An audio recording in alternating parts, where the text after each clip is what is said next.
Assalamualaikum warahmatullahi wabarakatuh. Selamat siang dan salam sejahtera untuk kita semua. Perkenalkan, kami dari kelompok 1 Hukum Acara Mahkamah Konstitusi akan menampilkan sidang permohonan pengujian undang-undang atas nama pemohon Nur Samsi dan Samsinar Bahar. Demikianlah perkenalan singkat dari kami. Selamat menyaksikan.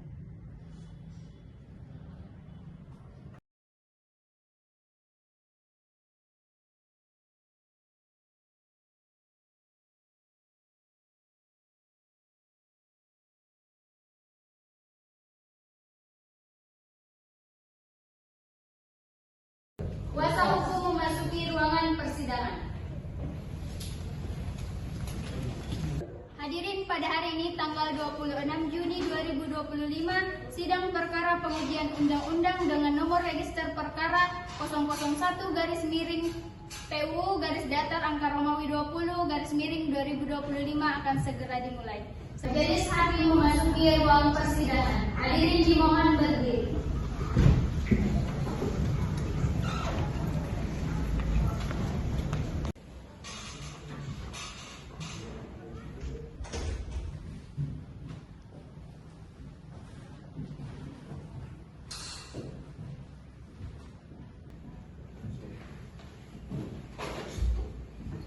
Hadirin dimohon duduk kembali. Pada hari ini, Kamis 26 Juni 2025, dengan sidang agenda pendahuluan dengan nomor register perkara 001-PU-Datar-Romawi 20-2025, saya nyatakan sidang dibuka dan terbuka untuk umum.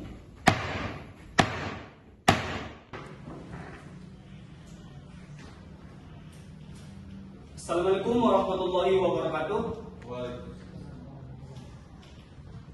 Selamat siang untuk kita semua. Langsung saja, pada pemohon siapa saja akan memberikan keterangan pada hari ini? Kami sebagai kuasa hukum dan juga para pemohon yang mulia. Baik, saya persilakan kepada pemohon dan kuasa hukumnya untuk memperkenalkan diri dan identitas saudara. Silakan. Baik, terima kasih yang mulia Hakim Mahkamah Konstitusi yang kami hormati dan yang kami muliakan. Dalam hal ini kami sebagai kuasa hukum pemohon, saya sendiri atas nama Muhammad Iqbal Pratama SH dan rekan saya Akil Abdan Syakuran SH. Pada kesempatan kali ini kami sebagai kuasa hukum melakukan pengujian undang-undang yaitu pasal 31 ayat 3 Undang-Undang Nomor 12 Tahun 2012 tentang Pendidikan Tinggi terhadap Undang-Undang Dasar Negara Republik Indonesia tahun 1945. Dari kami cukup yang mulia. Baik, terima kasih. Sesuai dengan agenda persidangan pada hari ini, itu memeriksa berkas permohonan pemohon yang akan disampaikan oleh pemohon kepada mahkamah. Jadi kita akan mendengarkan permohonan, pokok-pokok permohonan yang nanti akan diberikan masukan dan juga nasihat oleh majelis hakim. Dan saudara kuasa hukum dipersilahkan untuk menyampaikan pokok-pokok permohonan saudara. Itu tidak perlu dibaca secara keseluruhan karena panel kita sudah membaca. Silakan saudara. Baik, terima kasih atas kesempatan yang mulia. Pada hari ini 26 Juni 2025, kepada yang terhormat Hakim Ketua Mahkamah Konstitusi, dengan hormat bersama ini perkenalkan kami yang bertanda tangan di bawah ini atas nama masing-masing para kuasa hukum. Kesemuanya adalah para advokat konsultan hukum yang bertindak untuk dan atas nama para pemohon yang memberikan kuasa berdasarkan surat kuasa yang tertanggal 30 Mei 2025 sebagai mana telah yang ditandatangani oleh nama kuasa hukum masing-masing. Pemohon dengan ini mengajukan permohonan pengujian materi pasal 31 ayat 3 Undang-Undang Nomor 12 Tahun 2012 tentang Pendidikan Tinggi terhadap Undang-Undang Dasar Negara Republik Indonesia tahun 1945. Untuk selanjutnya akan dibacakan oleh rekan saya yang mulia. Baik, izin yang mulia untuk membacakan legal standing dari pemohon kami bahwa banyak kerugian hak-hak konstitusional pemohon, di antara lain bahwa berdasarkan pasal 51 ayat 1 Undang-Undang Nomor 24 Tahun 2003 beserta penjelasannya menyatakan pemohon adalah pihak yang menganggap hak dan atau kewenangan konstitusionalnya dirugikan oleh berlakunya undang-undang, yaitu A. Peperangan warga negara Indonesia, dan selanjutnya B. dianggap telah dibacakan. Dalam penjelasan pasal 51 ayat 1 Undang-Undang Nomor Tahun 2003 menyatakan yang dimaksud dengan hak konstitusional adalah hak-hak yang diatur dalam Undang-Undang Dasar Negara Republik Indonesia tahun 1945. Selanjutnya dalam pasal 4 ayat 1 Peraturan Mahkamah Konstitusi Nomor 2 Tahun 2021 tentang tata beracara dalam perkara pengujian undang-undang atau yang disebut dengan PMK Nomor 2 Tahun 2021 mengatur bahwa pemohon sebagaimana dimaksud dalam pasal 3 huruf A adalah pihak yang menganggap hak perpu, yaitu A. perorangan warga negara Indonesia atau kelompok orang yang mempunyai kepentingan sama, B.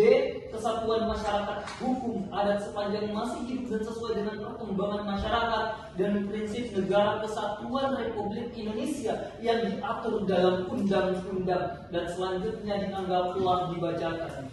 Maka kami melihat pasal 31 ayat 3 menyatakan bahwa pendidikan jarak jauh diselenggarakan dalam berbagai bentuk modus dan cakupan yang didukung oleh sarana dan layanan belajar serta sistem penilaian yang menjamin mutu lulusan sesuai dengan standar nasional pendidikan tinggi. Maka kami menganggap bahwa berlakunya undang-undang atau perpu apabila A.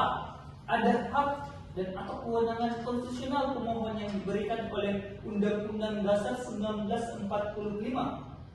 C. kerugian konstitusional dimaksud bersifat spesifik, khusus, dan aktual atau setidak-tidaknya potensial yang menurut penalaran yang wajar dapat dipastikan akan terjadi, dan selanjutnya dianggap telah dibacakan.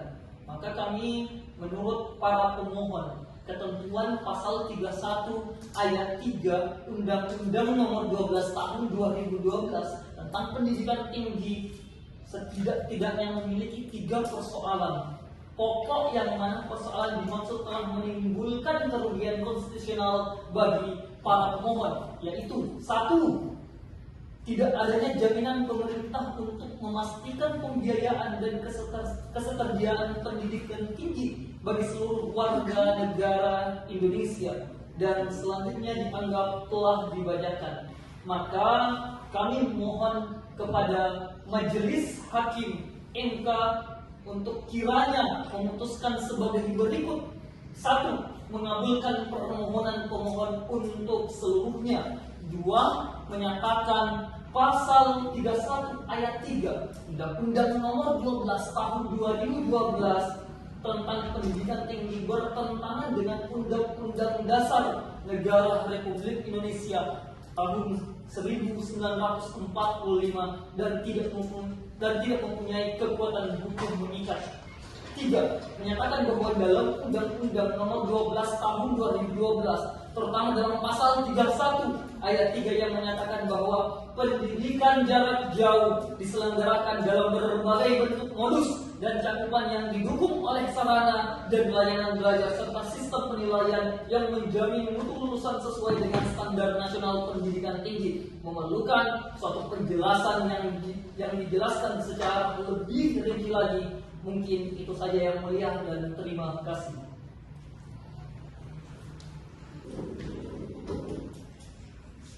Baik, terima kasih mengenai apa yang telah disampaikan. Ini karena saudara pemohon telah menyampaikan permohonannya, maka sesuai dengan ketentuan pasal 39 yang menyatakan bahwa majelis berhak memberikan masukan dan juga nasihatnya terhadap permohonan pemohon. Itu dalam rangka penyempurnaan permohonan pengujian undang-undang dalam perkara nomor 001 PUU angka nomor 20 2025. Ini kepada saudara pemohon tolong untuk diperhatikan dan juga didengarkan dengan baik masukan dan juga nasihat yang akan disampaikan oleh majelis hakim. Selanjutnya kami persilakan kepada hakim anggota jika ada masukan dan pertanyaannya, kami persilakan. Baik, terima kasih yang mulia. Kepada kuasa hukum pemohon, saya sudah membaca seluruh isi permohonan yang saudara ajukan. Tadi saudara menyampaikan bahwa terdapat kerugian terhadap hak konstitusional pemohon. Namun setelah kami mencermati uraian dan penjelasan dalam permohonan tersebut, kami merasa bahwa argumen yang saudara sampaikan masih belum cukup meyakinkan. Oleh karena itu, Saya menyarankan agar saudara dapat memperdalam dan mempertajam kembali argumen-argumen tersebut agar menjadi lebih kuat dan jelas. Terima kasih, itu saja dari saya. Baik, terima kasih. Selanjutnya saya persilakan kepada Hakim Anggota kedua untuk menyampaikan nasihat atau masukannya. Silakan. Terima kasih yang mulia. Kepada saudara kuasa hukum pemohon, apakah saudara akan mendatangkan saksi pada sidang pembuktian nantinya? Pada sidang pembuktian nantinya yang mulia, kami dari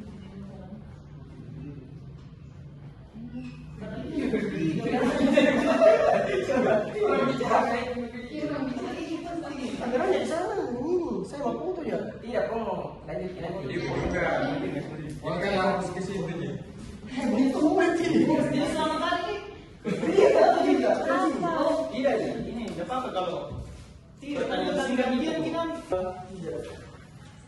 baik pada sidang pembuktian nantinya yang mulia, kami dari para kuasa hukum dari pemohon akan menghadirkan 2 orang ahli dan 1 orang saksi.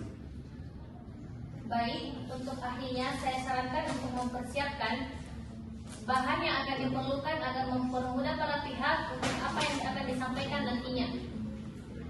Baik, terima kasih atas sarannya. yang mulia. Baik, terima kasih. Ya. 1, 2.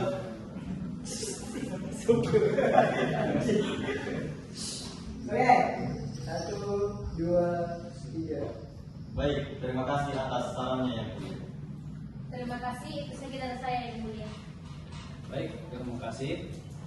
Untuk saudara pemohon, itu tadi hal-hal yang telah disampaikan oleh majelis hakim. Itu yang perlu saudara perhatikan terkait dengan permohonan yang telah saudara sampaikan kepada mahkamah dan majelis hakim dalam memberikan masukan dari terima kasih. Untuk saudara pemohon, itu tadi adalah hal-hal yang telah disampaikan oleh majelis hakim. Itu perlu saudara perhatikan terkait dengan permohonan yang telah saudara sampaikan kepada mahkamah dan majelis dalam memberikan beberapa masukan dari hal itu. Perlu untuk dilengkapi dan juga diperbaiki permohonan saudara. Dan secara prinsip permohonan yang saudara sampaikan kepada mahkamah itu memang sudah memenuhi syarat, tetapi saudara dapat memperhatikan masukan dan juga nasihat yang diberikan oleh majelis hakim. Dan permohonan yang saudara sampaikan kepada kami adalah dalam Mahkamah Konstitusi nomor 6 tahun 2005 dengan mekanismenya yang demikian bagaimana nantinya mahkamah akan memberitahukan kepada saudara itu melalui panitera. Baik, kepada pemohon, apakah masih ada pertanyaan atau masih ada sekiranya yang ingin disampaikan? Tidak ada, cukup yang mulia. Baik, dengan ini saya nyatakan sidang ditunda untuk agenda sidang selanjutnya, yakni pembuktian dari para pihak. Yang ini saya nyatakan sidang ditunda. Majelis hakim meninggalkan ruang sidang. Hadirin dimohon berdiri.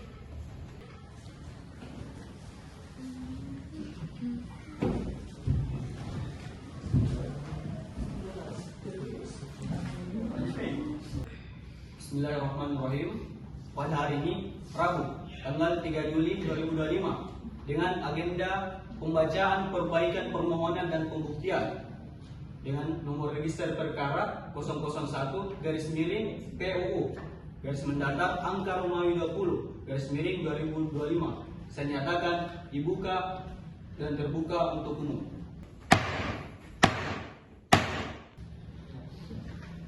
Assalamualaikum warahmatullahi wabarakatuh. Baik, pada agenda sidang pada hari ini yakni pemeriksaan pembuktian dalam perkara pengujian material pasal 31 ayat 3 Undang-Undang Nomor 12 Tahun 2012 tentang pendidikan tinggi terhadap Undang-Undang Dasar tahun 1945. Majelis hadir semua, terdiri dari 9 hakim konstitusi. Kami mulai dengan mempersilakan kuasa hukum pemohon untuk memperkenalkan diri. Silakan. Terima kasih yang mulia. Kami hadir mewakili para pemohon sebagai seorang mahasiswa yang merasa hak konstitusionalnya dirugikan oleh ketentuan pasal 31 ayat 3 Undang-Undang Nomor 12 Tahun 2012 tentang pendidikan tinggi. Saya mengajukan pertama dan rekan saya Adil Abdan Syakura berdasarkan surat kuasa nomor 53 garing SKK garing angka nomor 6 garing 2025.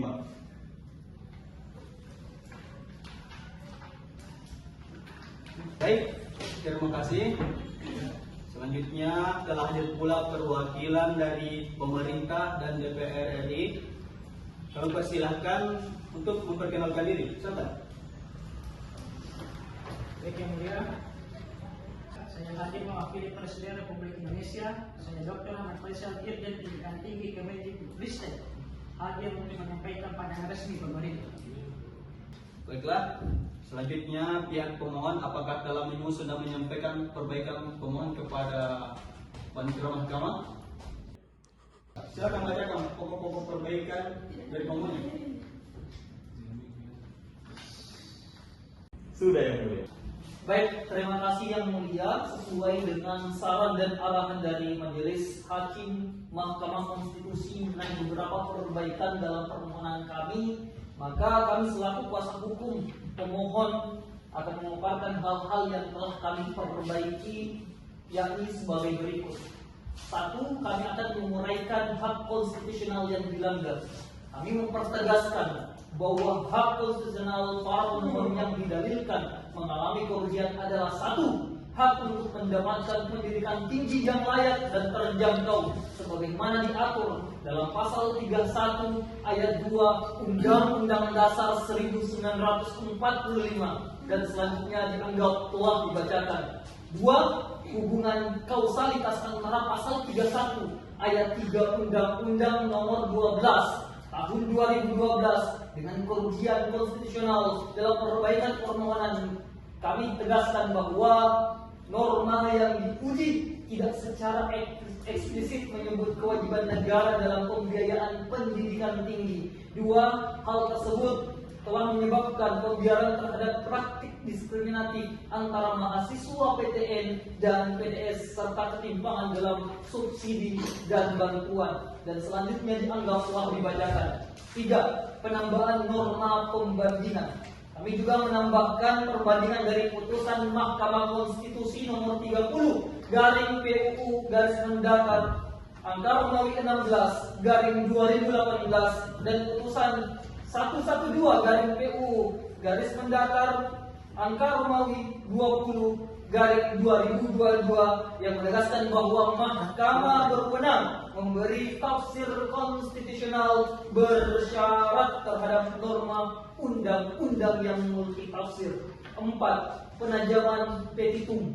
Dalam petitum kami memohon agar Majelis Hakim Mahkamah Konstitusi untuk menyatakan pasal 31 ayat 3 Undang-Undang Nomor 12 Tahun 2012 inkonstitusional bersyarat sepanjang tidak dimaknai bahwa negara wajib menjamin akses mutu dan pembiayaan pendidikan tinggi secara adil dan merata. Maka demikian pokok-pokok perbaikan permohonan yang telah kami ajukan secara tertulis dan telah diserahkan kepada panitera.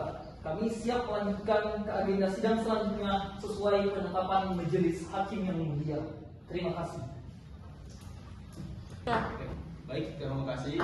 Kami telah menerima perbaikan permohonannya. Dan selanjutnya, pihak termohon silahkan berikan keterangannya. Dipersingkat saja, silakan. Terima kasih yang mulia. DPR RI menegaskan bahwa pasal 31 ayat 3 Undang-Undang Nomor 12 Tahun 2012 dimaksudkan untuk menegaskan peran pemerintah dalam menyelenggarakan pendidikan tinggi secara umum, termasuk kebijakan pembinaan, pengaturan, dan fasilitas, baik untuk PTN maupun PTS. Rasa bertanggung jawab, tidak bersifat diskriminatif, dan tidak bertentangan dengan Undang-Undang 1945, melainkan memberi ruang bagi negara untuk bertindak sesuai kemampuan dan kebutuhan. Selanjutnya yang mulia, pada agenda sidang kali ini kami menghadirkan beberapa pihak yang mulia. Dr. Ahmad Faisal SPD, MPD, dan Wahdania SH, MH. Terima kasih. Baik, selanjutnya kami persilahkan kepada ahli termohon maju ke depan untuk disumpah. Dan juru sumpah silakan maju dan didampingi untuk proses sumpahnya.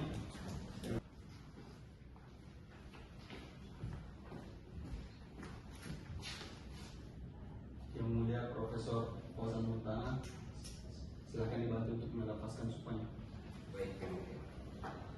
saudara akan memberikan pendapat, maka saudara ikuti atas sumpah saya. Demi Allah saya bersumpah Demi Allah saya bersumpah sebagai ahli dalam persidangan ini sebagai ahli dalam persidangan ini akan memberikan keterangan sesuai dengan keahlian saya akan memberikan keterangan sesuai dengan keahlian saya dengan sebenar-benarnya dengan sebenar-benarnya dan tak lain dari apa yang sebenarnya. dan tak lain dari apa yang sebenarnya. Baik, ahli dan juru sumpah, terima kasih. Silakan kembali ke tempat.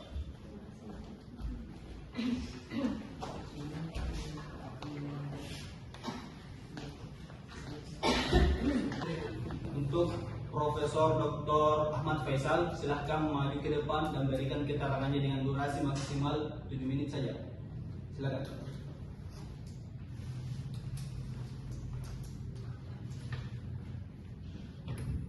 Mohon untuk didengarkan dengan seksama karena setelah pemberian keterangan dari pemohon maupun termohon, maka kami dari majelis hakim akan memberikan kesempatan kepada seluruh pihak untuk mengajukan masing-masing maksimal 1 pertanyaan. Silakan. Terima kasih atas kesempatan diberikan kepada saya untuk memberikan pandangan resmi sebagai ahli dalam bidang pendidikan, khususnya pendidikan tinggi dalam perkara pengujian konstitusionalitas pasal 31 ayat 3 Undang-Undang Nomor 12 Tahun 2012 tentang Pendidikan Tinggi terhadap Undang-Undang Dasar Negara Republik Indonesia tahun 1945. Sebagai seorang akademisi dan praktisi di bidang kebijakan pendidikan, saya memandang bahwa norma dalam pasal 31 ayat 3 tersebut merupakan bentuk konkret dari tanggung jawab negara sebagai dia menetapkan dalam pasal 31 Undang-Undang Nomor 1945, khususnya ayat 1 dan 2, yang menjamin hak setiap warga negara atas pendidikan dan mengatur kewajiban pemerintah dalam menyelenggarakannya. Rasa pemerintah membina dan mengembangkan perguruan tinggi negeri dan perguruan tinggi swasta yang tercantum dalam pasal tersebut saya paham sebagai bentuk kehadiran aktif negara dalam menjamin mutu dan kelangsungan pendidikan tinggi. Dalam dunia pendidikan, istilah membina dan mengembangkan tidak diartikan sebagai bentuk kontrol, represif atau intervensi akademik, melainkan lebih kepada pemberian dukungan, fasilitasi serta pengarahan agar seluruh perguruan tinggi berjalan sesuai sistem pendidikan nasional. Negara hadir sebagai fasilitator yang memberikan standar mutu, regulasi, bantuan teknis hingga penguatan kapasitas kelembagaan. Saya menyadari bahwa di lapangan memang masih terdapat persoalan ketimpangan, terutama dalam hal dukungan sarana dan prasarana, khususnya bagi perguruan tinggi swasta di wilayah tertinggal. Bagi kampus swasta kecil dan tidak mendapatkan akses yang cukup terhadap bantuan pemerintah baik dalam bentuk infrastruktur, ekonomi maupun peningkatan SDM. Namun dalam pandangan saya hal ini bukan menunjukkan bahwa norma hukumnya keliru, melainkan menunjukkan bahwa pelaksanaannya belum optimal. Masalah ini terletak pada kebijakan administratif dan politik anggaran, bukan pada muatan normatif dalam pasal yang sedang diuji. Tanpa keberadaan pasal 31 ayat 3 tersebut justru akan sulit secara hukum untuk menagih tanggung jawab negara terhadap peningkatan mutu pendidikan tinggi secara menyeluruh termasuk bagi perguruan tinggi swasta. Maka menurut saya norma ini tidak hanya penting tapi juga harus dipertahankan demi menjamin adanya kerangka hukum yang kuat dalam penyelenggaraan pendidikan tinggi yang berkeadilan dan merata. Demikian keterangan saya, semoga bermanfaat bagi majelis hakim dalam menilai perkara ini secara jernih dan adil. Terima kasih. Baik, terima kasih atas keterangan yang telah disampaikan. Kemudian selanjutnya saya persilahkan kepada majelis untuk memberikan masukan atau pertanyaan. Silakan. Izin yang mulia. Apakah pemerintah ini memiliki data konkret bahwa mahasiswa PTS di wilayah 3T menerima subsidi pendidikan secara proporsional? Data kami menunjukkan proporsi bantuan kepada PTS yang memang masih terbatas. Namun melalui skema afirmatif seperti beasiswa daerah 3T, pemerintah sudah meningkatkan inklusivitasnya. Apakah pemerintah bersedia melakukan peninjauan terhadap norma pasal 31 ayat 3 agar lebih tegas menetapkan tanggung jawab negara dalam pembiayaan pendidikan tinggi? Kami terbuka terhadap rekomendasi mahkamah. Pemerintah saat ini tengah mengkaji revisi SNDP untuk mempertegas peran negara dalam mendukung semua jenis perguruan tinggi. Baik, terima kasih atas keterangan yang diberikan dari pihak pemerintah. Persilakan untuk duduk kembali.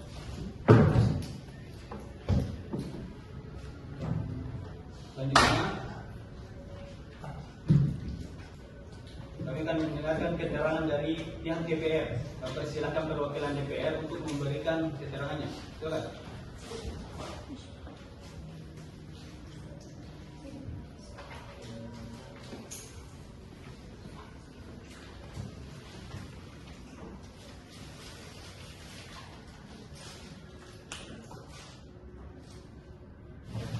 Terima kasih Yang Mulia.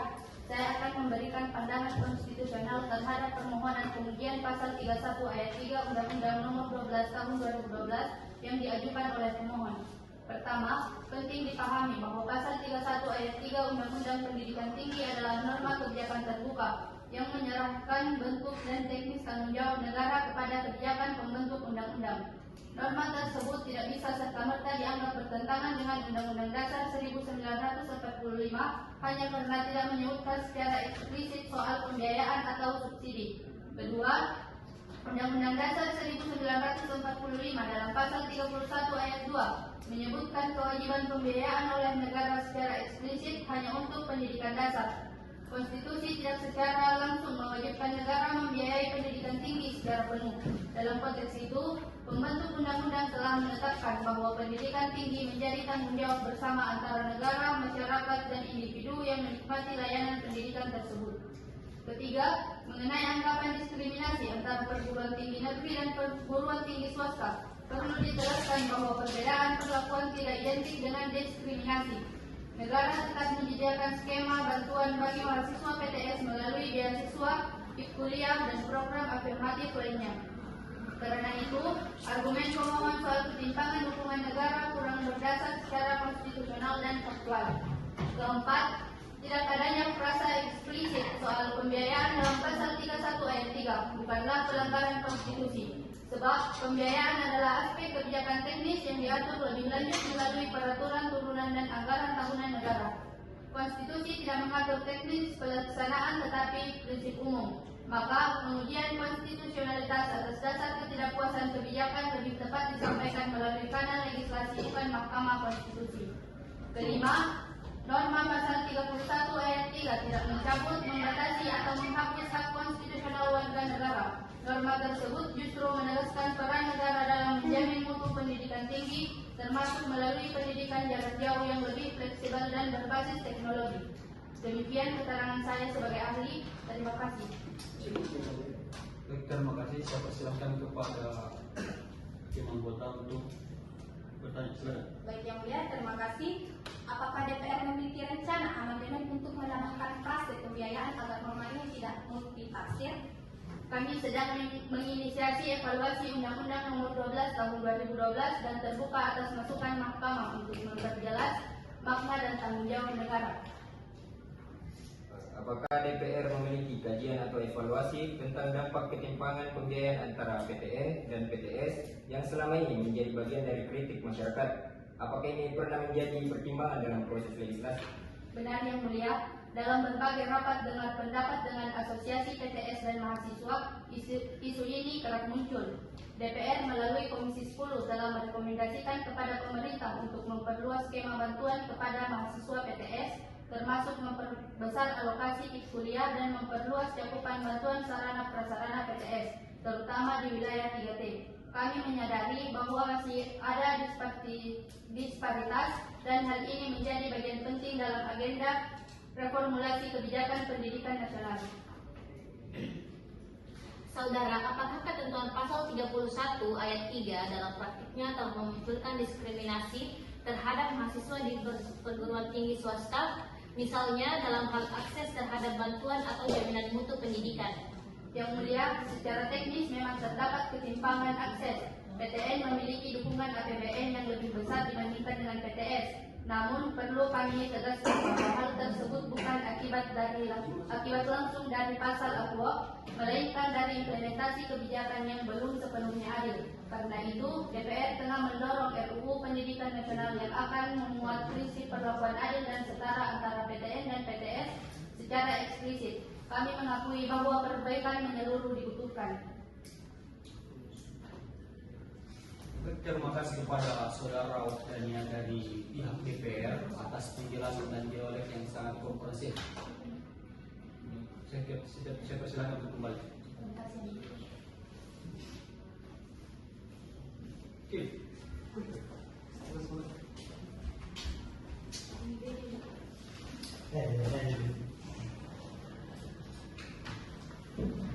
Yang demikian, agenda mendengarkan keterangan dari pihak pemerintah dan DPR telah selesai. Selanjutnya, kita akan mendengarkan keterangan dari pemohon dan ahli yang dihadirkan. Maka dari itu kami persilahkan kepada kuasa hukum pemohon untuk menyampaikan keterangannya. Silakan. Terima kasih atas kesempatannya yang mulia majelis. Permohonan kami diajukan atas dasar bahwa pasal 31 ayat 3 Undang-Undang Nomor 12 Tahun 2012 tidak secara eksplisit memuat kewajiban negara dalam membiayai pendidikan tinggi. Yang kedua, menimbulkan ketimpangan antara PTN dan PTS, dan yang ketiga, tidak menjamin pemerataan mutu pendidikan tinggi. Selanjutnya dalam persidangan kali ini, yakni agenda pembuktian, kami dari pihak pemohon selaku kuasa hukum akan menghadirkan dua orang ahli. Yang pertama, ahli dari bidang pendidikan, yakni Prof. Dr. Novia Mareta, LPD, dan yang kedua ahli dalam bidang hukum tata negara, yakni Prof. Dr. Zahira Gefira, SHMU. Baik, terima kasih. Selanjutnya kita akan mendengarkan keterangan dari para ahli pemohon, yakni dari Dr. Novia Mareta, ahli dalam bidang pendidikan, dan Dr. Zahira Gefira sebagai ahli hukum tata negara. Oleh karena itu, kami persilakan ahli pemohon untuk maju ke depan untuk disumpah sebelum memberikan keterangannya. Silakan.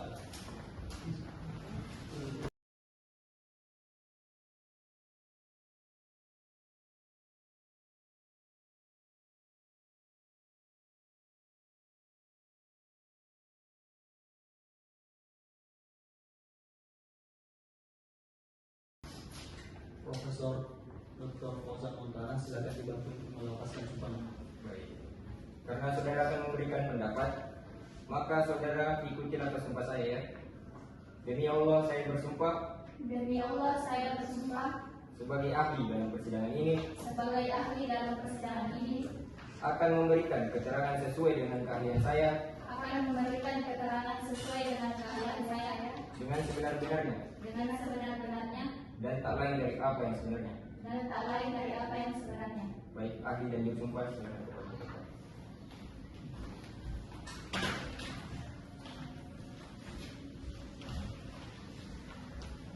Baik, terima kasih untuk Profesor Dr. Novia Mareta, yakni dari ahli pendidikan tinggi. Silakan maju ke depan dan berikan keterangannya dengan durasi maksimal 7 menit saja. Silakan.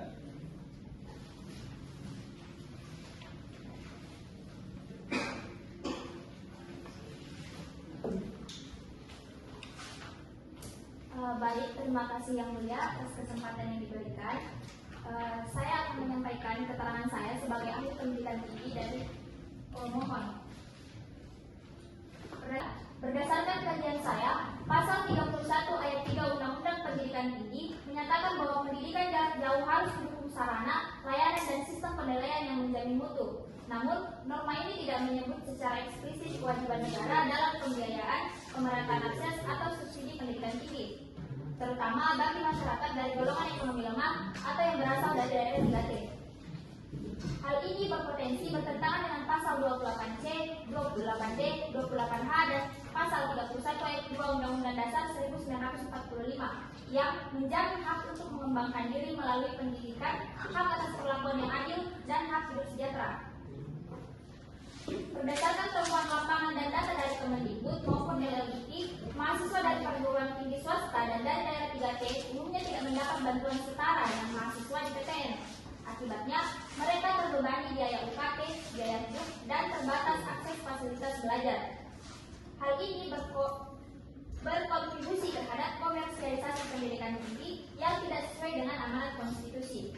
Jadi, saya bisa menyimpulkan bahwa norma pasal 31 ayat 2 Undang-Undang Nomor 12 Tahun 2012 bertentangan dengan Undang-Undang Dasar 1945, terkhusus pasal 28C, 28D, 28H, dan 31 ayat 2.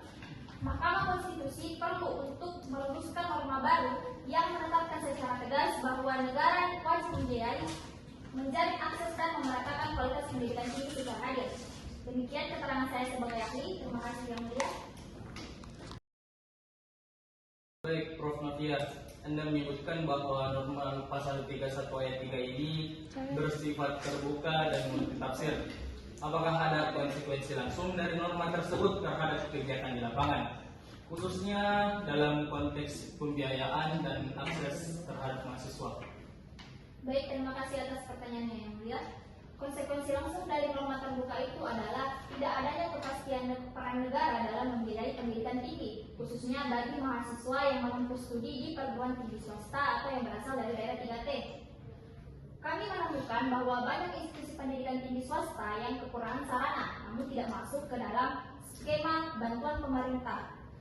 Itu disebabkan karena ketidakjelasan norma tanggung jawab negara.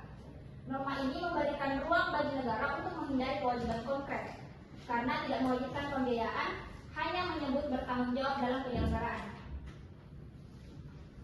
Apakah saudara ahli berpandangan bahwa negara wajib membiayai seluruh pendidikan tinggi, ataukah ada batasan profesionalitas tertentu? Maaf yang mulia, saya tidak menyatakan bahwa negara wajib membiayai seluruh biaya pendidikan tinggi secara total. Namun, negara wajib menjamin bahwa tidak ada warga negara yang gagal mengakses pendidikan tinggi hanya karena alasan ekonomi. Oleh karena itu, pembiayaan harus bersifat afirmatif, khususnya untuk kelompok rentan, yaitu mahasiswa tidak mampu, mahasiswa dari daerah 3T, dan mahasiswa di PTS yang belum memperoleh studi subsidi yang adil.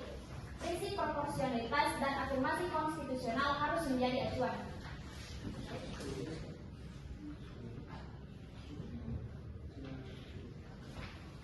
Terima kasih atas keterangan yang diberikan oleh Profesor Novia. Kami persilakan untuk kembali.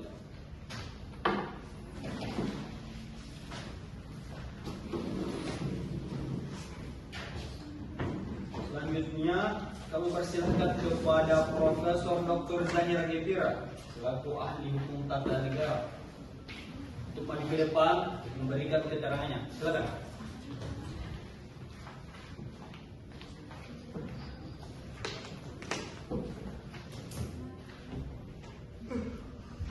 Terima kasih yang mulia, saya Profesor Dr. Zahira Gevira SH.M.Hum, ahli hukum tata negara. Dalam pengujian materi ini, pertama perlu ditegaskan bahwa hak atas pendidikan dan hak konstitusional yang sesuai dengan Undang-Undang Nomor 12 Tahun 2012. Kedua, dalam praktis ketatanegaraan, hak atas pendidikan ini bukan sekedar formalitas administratif, tetapi harus dipenuhi secara substantif, yakni menjamin kesetaraan akses, kualitas, dan keberlanjutan proses pembelajaran secara merata di seluruh wilayah Indonesia. Ketiga, pasal 31 ayat 3 Undang-Undang Nomor 12 Tahun 2012 menyatakan bahwa pasal 31 ayat 3 Undang-Undang Nomor 12 Tahun 2012 menyatakan pendidikan jarak jauh diselenggarakan dalam bentuk modus dan cakupan yang didukung oleh sarana pelayanan belajar serta sistem penilaian yang menjamin mutu lulusan sesuai dengan standar nasional pendidikan tinggi. Secara sepintas, pasal ini tampak normatif dan teknis, namun substansi pasal ini berpotensi bertentangan dengan semangat konstitusi apabila diimplementasikan tanpa adanya keadilan substansif dalam hal akses dan kualitas. Dengan kata lain, penyelenggaraan pendidikan jarak jauh yang bertumpu pada teknologi informasi tanpa jaminan konkret atas ketersediaan sarana pasca sarana dan dukungan negara secara aktif berpotensi melanggar prinsip non-diskriminasi dalam pemenuhan hak konstitusi atas pendidikan. Setidaknya terdapat dua asas yang secara potensial dilanggar. Yang pertama, asas keadilan sosial pasal 28H ayat 2 dan pasal 34 Undang-Undang 1945 yang mewajibkan negara memberi perlindungan khusus terhadap kelompok rentan termasuk dalam konteks pendidikan. Kedua, asas kepastian hukum dan proporsionalitas. Norma dalam pasal 31 ayat 3 Undang-Undang Nomor 12 Tahun 2012 cenderung bersifat delegatif tanpa batas, memberikan keleluasaan kepada penyelenggara pendidikan tanpa kontrol ketat dari negara untuk menjamin keadilan dan kualitas. Norma tersebut perlu diperjelas dan diperkuat dengan beberapa cara, seperti menegaskan kewajiban negara dalam menyediakan akses teknologi dan fasilitas penunjang pendidikan jarak jauh di seluruh wilayah. Memastikan kualitas lulus tidak bergantung pada kemampuan pribadi atau finansial peserta didik, tetapi dijamin oleh negara sebagai penyelenggara sistem pendidikan nasional. Dan memastikan bahwa bentuk jauh-jauh ini bukan substansi tanpa kontrol, melainkan komplementer dan prinsip keadilan kesetaraan. Dengan tidak adanya jaminan konstitusional dalam norma tersebut, maka pasal 31 ayat 3 Undang-Undang Nomor 12 Tahun 2012 berpotensi inkonstitusional secara bersyarat apabila pelaksananya tidak didasarkan pada prinsip kesetaraan, keadilan, dan non-diskriminasi sebagaimana dimanfaatkan oleh pasal 28C, 28H, dan pasal 31 Undang-Undang 1945. Dengan demikian, secara yuridis, Mahkamah memiliki dasar kuat untuk menyatakan norma ini bertentangan dengan konstitusi. Demikian yang mulia, terima kasih. Baik, terima kasih dari para ahli dari pihak pemohon atas penjelasan dan dialog yang sangat komprehensif. Saya persilakan untuk kembali ke tempat.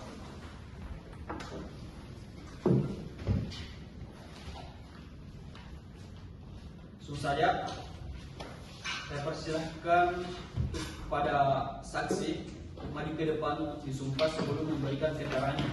Disumpah, silakan maju.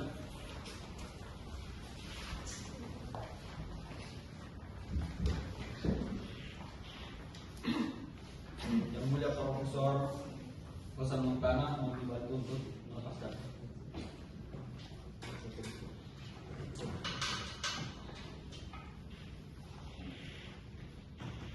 Baik, karena saudara akan memberikan kesaksian, maka saudara ikuti lafaz sumpah saya. Demi Allah saya bersumpah sebagai ahli dalam persidangan ini akan memberikan keterangan sesuai dengan kesaksian saya dengan sebenar-benarnya dan tak lain dari apa yang sebenarnya. Baik, ahli dan bersumpah, terima kasih. Silakan kembali ke tempat.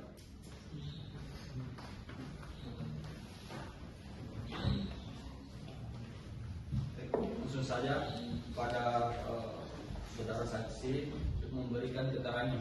Silakan. Baik, terima kasih yang mulia. Dengan ini saya menyampaikan pernyataan sebagai saksi dari pihak pemohon dalam perkara pengujian konstitusional pasal 31 ayat 3 Undang-Undang Nomor 12 Tahun 2012 tentang pendidikan tinggi terhadap Undang-Undang Negara Republik Indonesia tahun 1945 dengan nomor perkara 001-PUU-2020-2025 adalah sebagai berikut.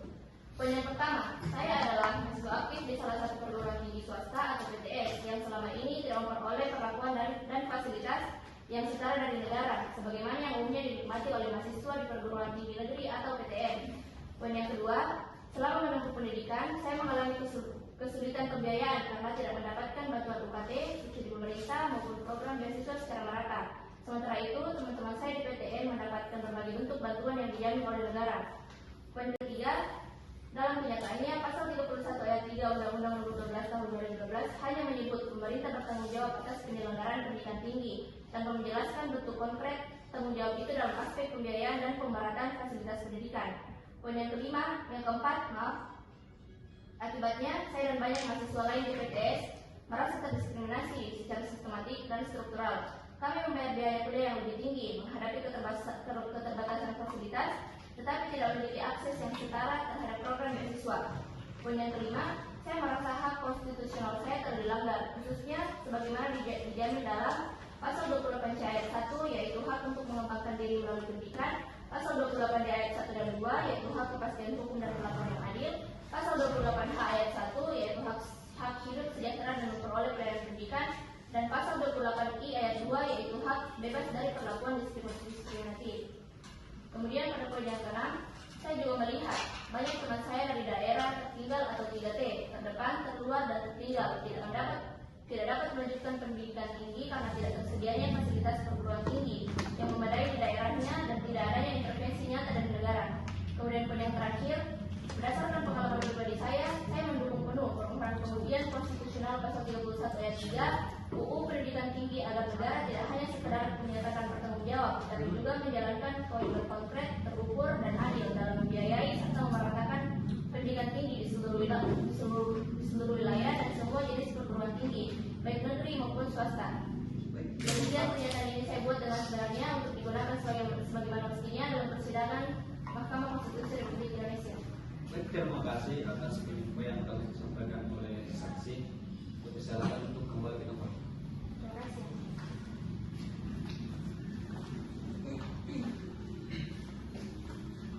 Terima kasih kepada para ahli dan saksi atas keterangan yang sangat konstruktif. Sebelum mahkamah memasuki tahap permusyawaratan, mahkamah memberikan kesempatan kepada seluruh pihak untuk menyampaikan kesimpulan resmi.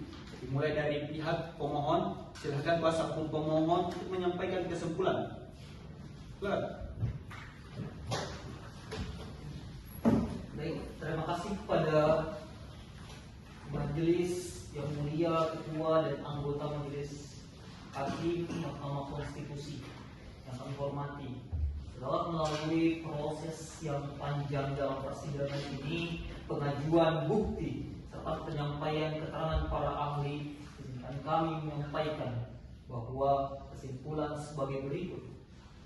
Dalam pasal 31 ayat 3 Undang-Undang Nomor 12 Tahun 2012 tentang pendidikan tinggi dengan frasa pendidikan jarak jauh diselenggarakan dalam berbagai bentuk, modus dan cakupan yang didukung oleh sarana dan layanan belajar serta sistem penilaian yang menjamin mutu lulusan adalah norma yang berpotensi inkonstitusional secara implisit karena satu, tidak secara eksplisit menyatakan kewajiban negara dalam pembiayaan dan pemerataan akses pendidikan tinggi. Padahal amanat konstitusi dalam pasal 31 ayat 2 Undang-Undang Dasar 1945 jelas menuntut keterlibatan aktif negara. Yang kedua, menimbulkan multitafsir dalam pelaksanaan kebijakan pendidikan tinggi sehingga membuka ruang ketimpangan perlakuan antara mahasiswa di PTN dan PTS. 3. Mengakibatkan perlakuan diskriminatif yang bersifat struktural terutama terhadap mahasiswa dari kalangan ekonomi lemah dan wilayah 3T yang tidak memperoleh perlakuan afirmatif. 4. Melanggar prinsip-prinsip konstitusional lainnya seperti hak atas pengembangan diri, pasal 28C dan seterusnya telah dianggap dibacakan.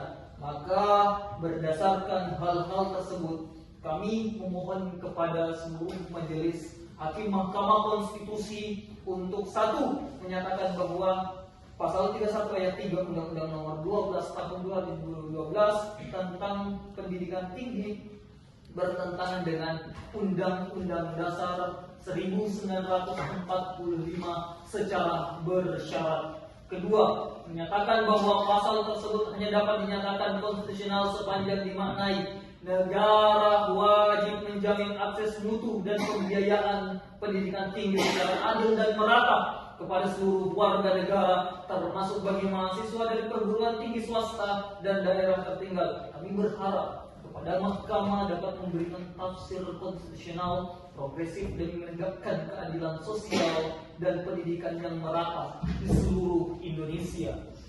Demikian kesimpulan kami yang mulia. Terima kasih. Baik, terima kasih kepada kuasa hukum pemohon atas kesimpulan yang telah disampaikan. Selanjutnya pada pihak pemerintah untuk menyampaikan kesimpulannya. Silakan. Baik, terima kasih sebelumnya yang mulia dan anggota Majelis Hakim Mahkamah Konstitusi. Dengan hormat, izinkan kami menyampaikan kesimpulan atas seluruh rangkaian persidangan dalam perkara Apo sebagai berikut. Bahwa ketentuan pasal 31 ayat 3 Undang-Undang Nomor 12 Tahun 2012 tentang pendidikan tinggi merupakan norma hukum yang disusun dengan tujuan adaptif dan teknokratik dalam merespon kemajuan teknologi, perluasan akses dan keragaman bentuk penyelenggaraan pendidikan tinggi, termasuk sistem pendidikan jarak jauh atau PJJ.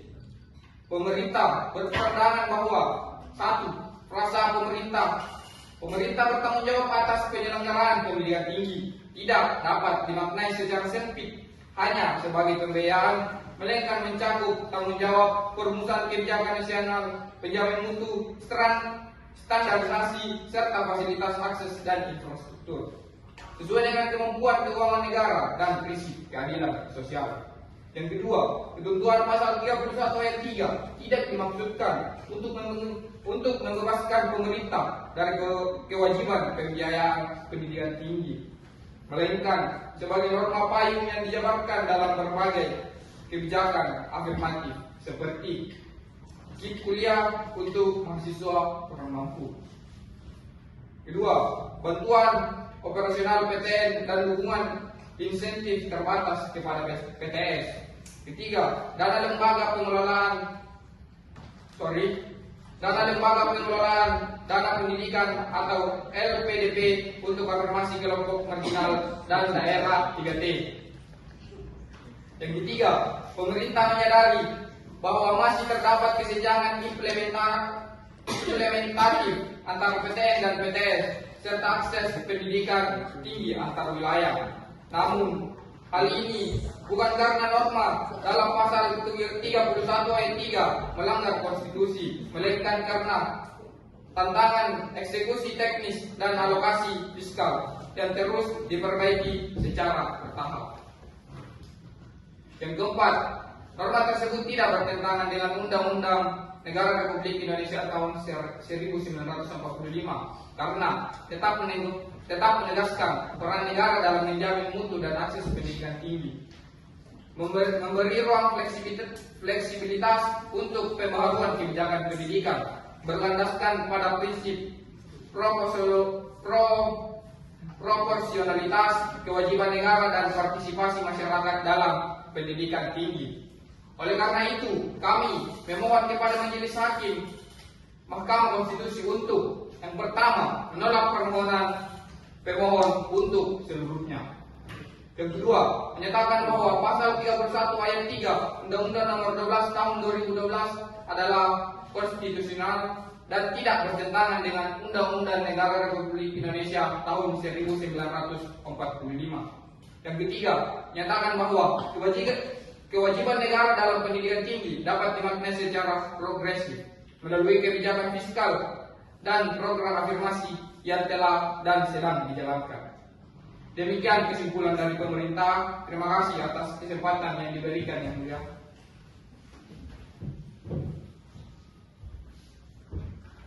Baik, dengan berakhirnya penyampaian kesimpulan oleh para pihak, maka Mahkamah akan memasuki tahap permusyawaratan untuk mengambil keputusan. Berdasarkan pasal 40 ayat 1 Undang-Undang Nomor 20 Tahun 2003 tentang Mahkamah Konstitusi, majelis akan melaksanakan rapat permusyawaratan hakim secara tertutup sebelum memasuki agenda pembacaan putusan. Agenda pembacaan putusan akan dilaksanakan 7 hari ke depan pada tanggal 11 Juli 2025 kepada para pihak agar tetap hadir pada agenda sidang selanjutnya. Maka dari itu sidang saya tunda.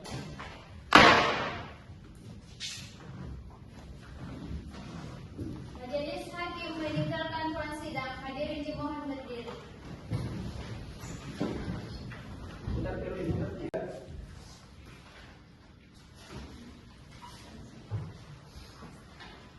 Bismillahirrahmanirrahim. Sidang Mahkamah Konstitusi Republik Indonesia dalam perkara nomor 001/PUU angka Romawi 20/2025 dengan agenda pembacaan putusan dinyatakan dibuka dan terbuka untuk umum.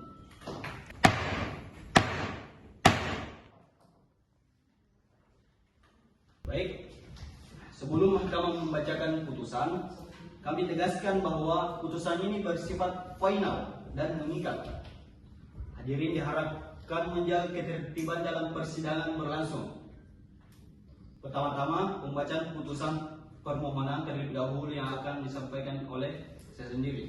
Putusan nomor 001/PUU angka Romawi 20/2025 demi keadilan berdasarkan ketuhanan yang Maha Esa, Mahkamah Konstitusi Republik Indonesia yang mengadili perkara konstitusi pada tingkat pertama dan terakhir menjatuhkan putusan dalam perkara pengujian pasal 31 ayat 3 Undang-Undang Nomor 12 Tahun 2012 tentang pendidikan tinggi terhadap Undang-Undang Dasar Negara Republik Indonesia tahun 1940 yang diajukan oleh 1. Nur Syamsi, pekerjaan mahasiswa, alamat Jalan Kemerdekaan nomor 53, Kabupaten Nagari.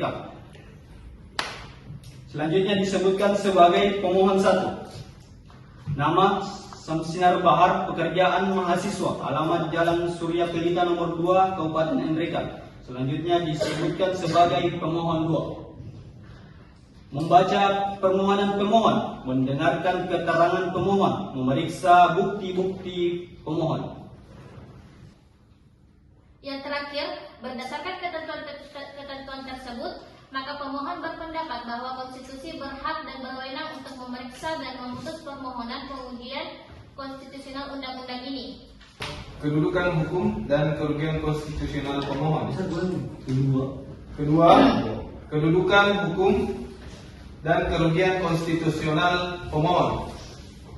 Pertama, bahwa kedudukan hukum merupakan syarat yang harus dipenuhi oleh setiap pemohon dapat mengajukan permohonan pengujian undang-undang terhadap Undang-Undang Dasar Negara Republik Indonesia 1945 kepada Mahkamah Konstitusi sebagaimana diatur di dalam pasal 51 ayat 1 Undang-Undang Mahkamah Konstitusi.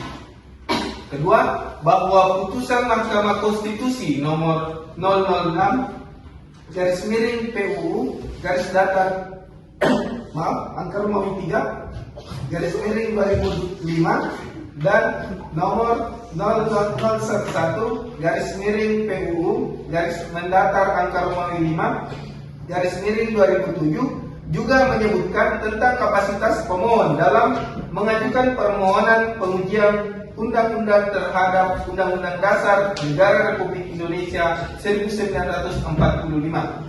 Ketiga, berdasarkan ketentuan dalam pasal 51 ayat 1 Undang-Undang Mahkamah Konstitusi serta putusan Mahkamah Konstitusi nomor 006/PUU garis mendatar angka Romawi 3 garis miring 2005 dan nomor 011/PUU garis mendatar angka Romawi 5 garis miring 2007 tersebut, terdapat dua syarat yang harus terpenuhi oleh pemohon agar memiliki kedudukan hukum dalam perkara pengujian undang-undang.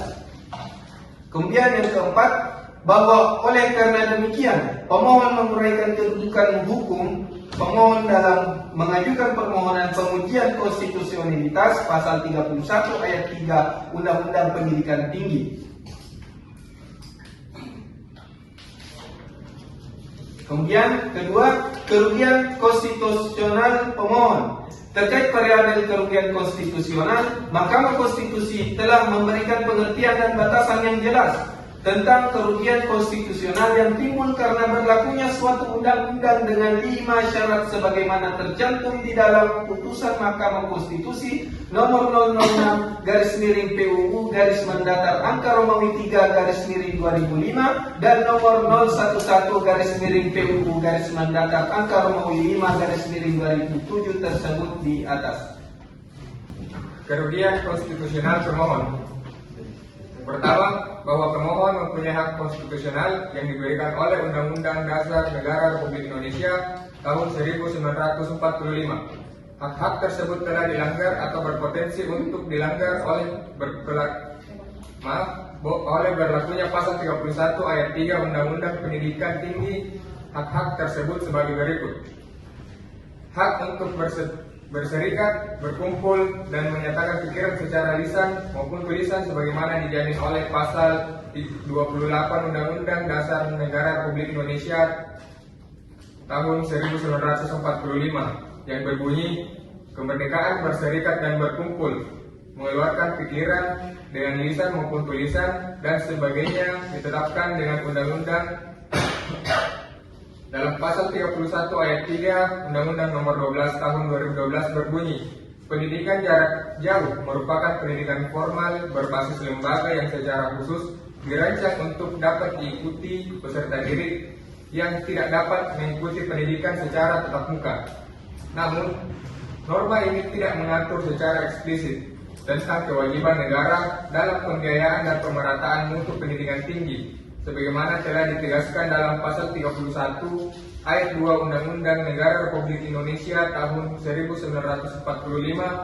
Setiap warga negara wajib mengikuti pendidikan dasar dan pemerintah wajib membiayainya. Ketiga, alasan pemohon. Kerangka dasar pemohon kemudian Undang-Undang Pasal 31 Ayat 3 Undang-Undang Pendidikan Tinggi. Pendidikan jarak jauh merupakan pendidikan formal berbasis lembaga yang secara khusus direncanakan untuk dapat diikuti peserta pendidik yang tidak dapat mengikuti pendidikan secara tatap muka. 1. Bahwa berdasarkan dua alasan utama yang menjadi dasar bagi pemohon untuk mengajukan permohonan kepada mahkamah, yaitu 1. Tidak adanya jaminan eksplisit dalam pasal 31 ayat 3 Undang-Undang Nomor 12 Tahun 2012 mengenai kewajiban negara untuk membiayai dan menjamin mutu pendidikan jarak jauh. Terus yang kedua, bahwa dalam bab 10A Undang-Undang Dasar Negara Republik Indonesia tahun 1945 yang mengatur perlindungan hak asasi manusia, khususnya pasal 28C ayat 1, pasal 28E ayat 2 dan pasal ayat 3 dan ayat 3, pasal 28E serta pasal 28I ayat 2. Terus yang ketiga, bahwa akses terhadap pendidikan termasuk pendidikan tinggi melalui mode jarak jauh juga merupakan perhatian masyarakat internasional sebagai tercermin dalam berbagai instrumen hak asasi manusia internasional. Yang selanjutnya telah dianggap dibacakan. Kebebasan akademik. 3. Bahwa akses terhadap pendidikan termasuk pendidikan tinggi melalui model jarak jauh juga merupakan perhatian masyarakat internasional sebagaimana tercermin dalam berbagai instrumen hak asasi manusia internasional. Salah satunya adalah internasional yang terdapat pada pasal 13 ayat 2 yang menegaskan bahwa pendidikan tinggi harus made equally accessible to all. Ketentuan ini secara langsung menegaskan bahwa negara-negara pihak berkewajiban mengambil langkah afirmatif agar pendidikan tinggi dapat diakses secara merata tanpa diskriminasi apapun. Namun, pasal 31 ayat 3 Undang-Undang Nomor 12 Tahun 2012 tidak memuat prinsip aksesibilitas universal tersebut. Norma Aquo gagal menetapkan kewajiban negara untuk menjamin tersedianya fasilitas, infrastruktur, dan pembiayaan yang memadai dalam penyelenggaraan pendidikan jarak jauh, yang dalam praktiknya justru mempersulit kelompok rentan dan marginal, seperti mahasiswa dari daerah 3T dan keluarga miskin, untuk menikmati pendidikan tinggi sebagaimana yang dijanjikan oleh konstitusi dan standar HAM internasional, dan selanjutnya dianggap telah dibacakan. Begitu, berdasarkan seluruh uraian tersebut di atas dan bukti-bukti terlampir, dengan demikian pemohon memohon kepada Yang Mulia Majelis Hakim Mahkamah Konstitusi Republik Indonesia berkenan memberikan putusan terkait uji material sebagai berikut. Yang pertama, mengabulkan permohonan pemohon untuk seluruhnya. Yang kedua, menyatakan bahwa pasal 31 ayat 3 Undang-Undang Nomor 12 Tahun 2012 tentang pendidikan tinggi konstitusional bersyarat sepanjang dimaknai mahasiswa menyatakan secara terbuka dan bertanggung jawab mengenai sesuatu yang berkenan dengan rumpun ilmu dan cabang ilmunya dengan tetap berada di bawah naungan guru besar dan atau dosen yang memiliki otoritas dan wibawa ilmiah. Selanjutnya sudah dianggap dibacakan oleh keseluruhannya. Konklusi, berdasarkan penilaian atas fakta dan hukum sebagaimana diuraikan di atas, maka Mahkamah berkesimpulan: 1. Mahkamah berwenang mengadili permohonan akuo. 2. Pemohon memiliki kedudukan untuk hukum untuk mengajukan permohonan akuo. 3. Pokok permohonan pemohon kabur. 4. Permohonan tidak dipertimbangkan lebih lanjut. Berdasarkan Undang-Undang Dasar Negara Republik Indonesia tahun 1945, Undang-Undang Nomor 24 Tahun 2003 tentang Mahkamah Konstitusi, sebagaimana telah diubah dengan Undang-Undang Nomor 8 Tahun 2011 tentang perubahan atas Undang-Undang Nomor 24 Tahun 2003 tentang Mahkamah Konstitusi, Lembaran Negara Republik Indonesia tahun 2011 nomor 70, tambahan Lembaran Negara Republik Indonesia nomor 5226, dan Undang-Undang nomor 48 tahun 2009 tentang kekuasaan kehakiman, Lembaran Negara Republik Indonesia tahun 2009 nomor 157, tambahan Lembaran Negara Republik Indonesia nomor 5076. Amar putusan memutuskan menyatakan permohonan pemohon tidak dapat diterima. Demikian diputuskan dalam rapat permusyawaratan hakim oleh 9 hakim konstitusi, yaitu Husairi selaku ketua merangkap anggota Fauzan Muntana, Nurul Aziz Syahrani, Idil Anhar Ramli, Muhammad Anugrah Ilahi, Nur Fadilah, Nur Syamsi, Diva Melani, dan Wahda Ramadhani. Masing-masing sebagai anggota pada hari Senin tanggal 11 bulan Agustus tahun 2025 yang diucapkan dalam sidang pleno Mahkamah Konstitusi terbuka untuk umum pada hari Selasa tanggal 12 bulan Agustus tahun 2025. Selesai diucapkan pukul 10:47 waktu Indonesia Barat oleh 9 hakim konstitusi, yaitu Husairi selaku ketua merangkap anggota, Fauzan Muntana, Nurul Aziz Syahrani, Idil Anhar, Anugrah Ilahi, Nur Fadilah, Nur Syamsi, Diva Melani, dan Wahdania Ramadhani, masing-masing sebagai anggota dengan dibantu oleh Nurul Reskiani sebagai panitera pengganti, serta dihadiri oleh pemohon, Dewan Perwakilan Rakyat atau yang mewakili, dan Presiden atau yang mewakili. Karena putusan telah dibacakan, maka sidang dinyatakan selesai dan ditutup.